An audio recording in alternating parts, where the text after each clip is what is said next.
I'm Dr. Muhammad Shoaib, and our today's lecture is Paterno-Bucci reaction, which is also called as photocycloaddition reaction. It is very easy and important topic, so let's start. One of the first studied photocycloaddition reaction was the formation of oxetane from addition of carbonyl compounds to alkene. This reaction is known as Paterno-Bucci reaction. Here is the reaction of benzophenone with isobutane, which produces oxetane in a high yield. This reaction can be studied under two categories which depends upon the nature of alkene. First one is the addition of electron-rich alkene. Mechanism shows that reaction pathway varies according to the type of carbonyl compound and alkene. Addition of aliphatic or aromatic ketones to electron-rich alkene, as shown here, involves attack on ground state alkene by N to pi star triplet state of the carbonyl compound in a non-concerted manner, giving rise to all the possible isomers of oxetane. Here are the two possible isomers of oxetane which are produced. Here is the ketone in its triplet state. First of all, here it is the aromatic ketone. In the presence of light, it is excited to the S1. Then after intersystem crossing, it is converted into triplet state. Here is the triplet state. The biradical shows that the reaction will not be concerted.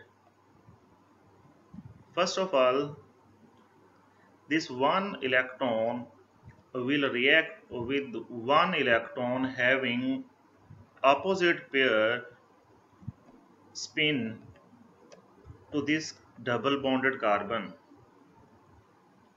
Here are the two possible intermediates, and in both intermediates 1,4 biradical are there. These must undergo spin inversion to complete the product formation. Here the upper portion in both these intermediates is same, but this free radical is more stable than this one. Remember that free radicals are electron deficient in the case of carbon, and the more electron donating group stabilizes the free radical. Here are the more electron donating methyl groups as compared to hydrogen here, so it is more stable free radical. Spin inversion takes place by the rotation of the single bond, and the bond formation results in the 90% yield of this isomer and 10% yield of this isomer. Due to the two isomers, the reaction is not stereospecific, and the preference of one orientation can be rationalized in terms of initial attack to the alkene by the oxygen at the excited carbonyl group to give a biradical intermediate. The more energetically stable of the two possible radical is formed more readily, that is this one. Thus the reaction is regioselective reaction. Biradical stability is certainly applicable to the prediction of major product in cycloaddition reaction.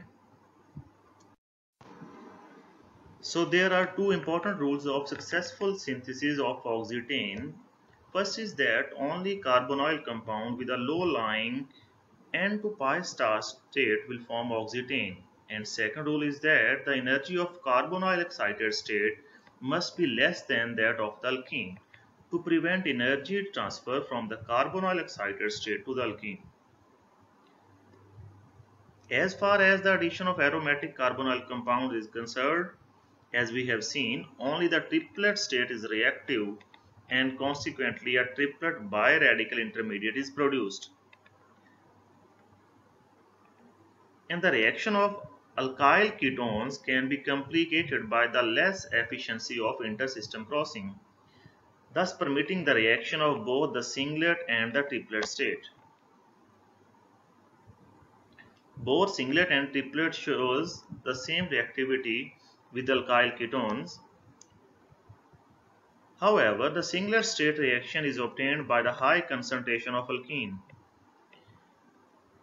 If we have high concentration of this alkene, then this alkyl ketone behave as a singlet and only one product is formed, which is a major product. On the other hand, if alkene are low in concentration, then the alkyl ketones are triplet, and similar to the aromatic ketones, two products are obtained. Next is the addition of electron deficient alkenes. Photocycloaddition of aliphatic ketones to electron deficient alkenes, particularly dicyanoethene, involves addition of singlet state and to pi star excited ketones to ground state ketone. The reaction is stereospecific and the stereochemistry of alkene is retained.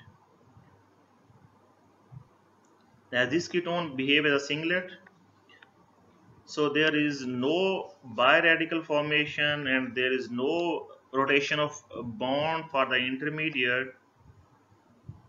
So the cis alkene produces cis product and the trans alkene produces trans product. Here is a very interesting situation. In photocycloaddition of electron deficient alkenes to the ketone, oxytenes are formed only from singlet state as we have seen in the previous reaction. While if we have ketones in the triplet state, there is no product formation.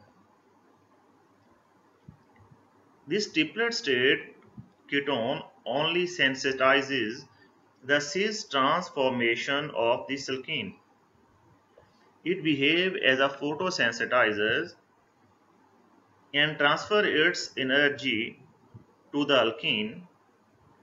The cis is converted into trans and the trans is converted into cis, while the ketone remain as such. So there is no oxytane formation, but there is only conversion of cis alkene to trans and vice versa.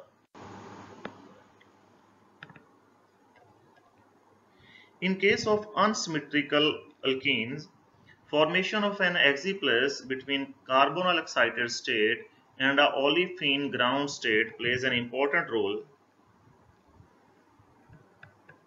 Here is an axiplex between a carbonyl and an alkene. Suppose an electron is transferred from this carbon to this oxygen, and this oxygen gets negative charge and the carbon gets positive charge. So there is only one possibility that this oxygen will form bond with this carbon. The axiplex has considerably charge transfer and the stereospecific formation of the product is accounted for if both new bonds are formed simultaneously in the axiplex, that is concerted one, or if the second is formed after the first at a rate faster than the rate of bond rotation. There is again a preference for one orientation of addition, as we can see here, but opposite to that expected on the basis of more stable biradical intermediate. Here no biradical intermediate is formed, so the only preference is the formation of positive and negative in axiplex. The preference of the preferred orientation in the axiplex is governed by the charge densities as stated below. Here is a carbonyl, oxygen is partial negative, here it is the alkene, and this carbon is partial positive due to the strong electron withdrawing cyano group. So there is only one possibility that this partial negative will react to form bond with this partial positive, and this axiplex is formed, which is converted into the final product. So there is only one orientation. it is not possible that this partial negative oxygen will react with this partial negative carbon to form other isomer of this oxytane. Next is the oxytane formation with dienes. Addition of carbonyl compounds to conjugated diene is also feasible. The energy of triplet state of diene is usually less than that of carbonyl compounds. However, the formation of oxytane competes successfully with excitation energy transfer because diene quenches to the triplet state. Thus, formation of oxytane occurs from the singlet state of carbonyl compound. Therefore, in singlet state, the product is always stereospecific, whether these are alkene or dienes. Here is a carbonyl. Oxygen has partial negative. So in hexaplex formation, this oxygen will form bond with this carbon. As the negative charge on this carbon is more stable due to the resonance, so this carbon will have partial positive charge and this carbon will have partial negative charge. Oxygen will form bond with this carbon which is partial positive.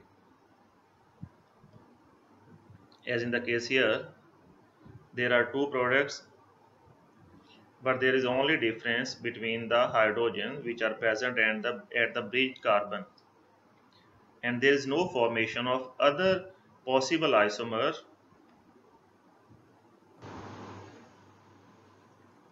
Here is another example.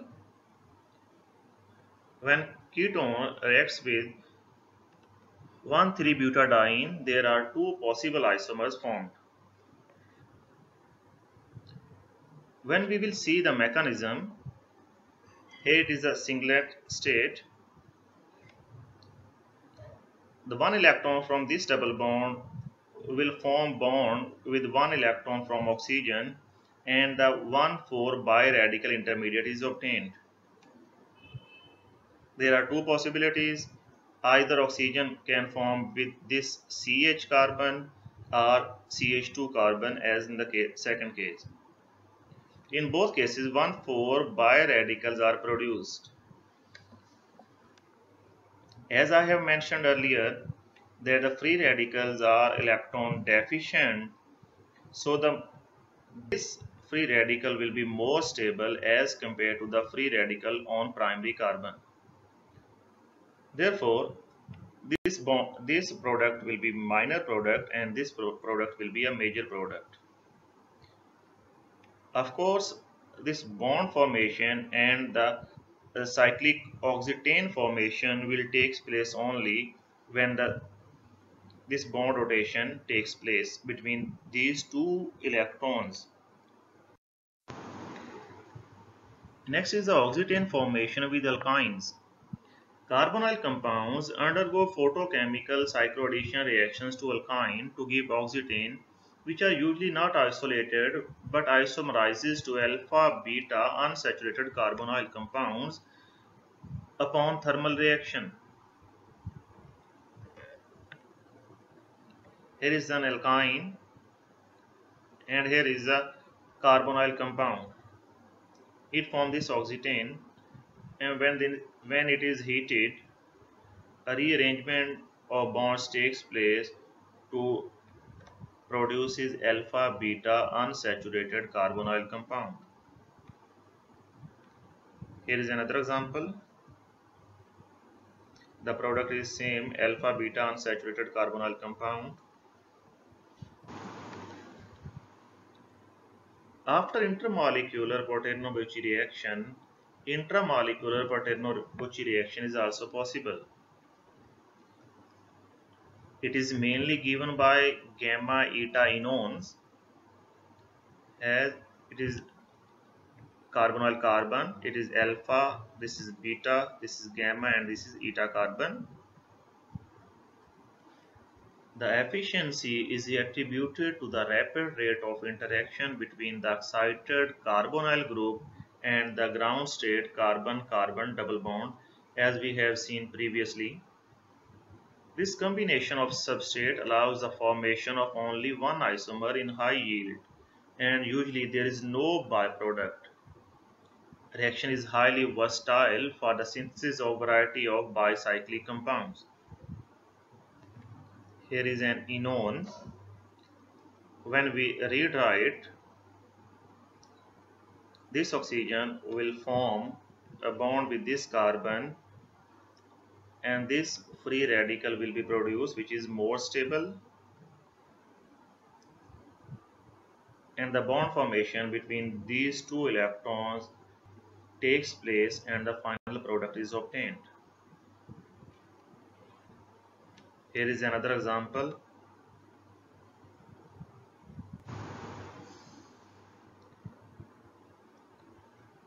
Here is another example. The mechanism is same for all these examples. And one of the most important reaction of this class is the preparation of azolene as follows. It is 2-allyl cycloheptane 1 none. This carbonyl is shown in the form of free radical. First, this oxygen will form a bond with this carbon to produces a 5-member ring. And then this carbon and this carbon will form another 5-member ring. And here is a difference between the reaction mechanism or path or the formation of free radical from the previous one. Here we expect that this oxygen will form a bond with this carbon to produce its free radical on this secondary carbon atom, which is more stable as we have seen in all the previous example. But this does not take place, and this free radical, which is less stable, it is formed. The reason is that if this oxygen will form a bond with this carbon, then a 6-member ring will be formed. And when this carbon will form a bond with this carbon, a 4-member ring will be formed. Thus, one cyclic structure will be 6-membered and other will be 4-membered. But in this case, the two cyclic structures obtained both are 5-membered, which are more stable as compared to the 6 and 4-membered ring. So the ultimate product formation governs that which free radical is formed. And that's all about Paterno-Bucci reaction. If you have any question, don't hesitate to ask me. Thank you.